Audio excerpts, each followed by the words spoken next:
It's exactly 15 minutes past the hour. We're glad you've stayed with us. Of course, this is KTN Prime. Now over to Matters Justice.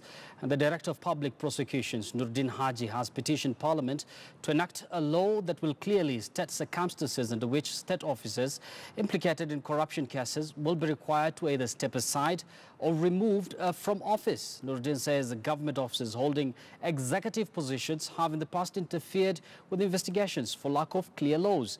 At the same time, investigating agencies said the 6-month period allowed by courts to freeze assets of suspects believed to have benefited from proceeds of crime is not enough to conclude investigations.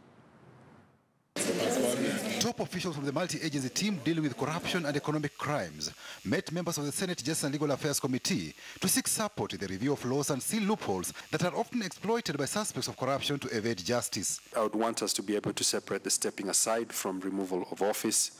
The DPP observed holders of executive offices like governors, cabinet secretaries and principal secretaries have continued to remain in office and interfered with evidence or threatened witnesses. More than 30 former and current governors are set to face corruption charges as the Ethics and Anti-Corruption Commission moves to revive all stalled cases. If you look at most of these corruption cases, the witnesses are within the offices themselves. We've seen instances where they've sacked the witnesses.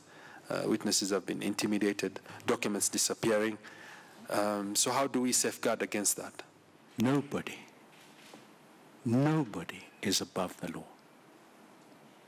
And we are happy that the AG, you have assured us that your team, the MAT, is fully committed to ensure that we fight and end this menace of corruption. The investigation and prosecution gave an update on the NYS-1 and NYS-2 corruption scandal, where several suspects have been arraigned in anti-corruption courts.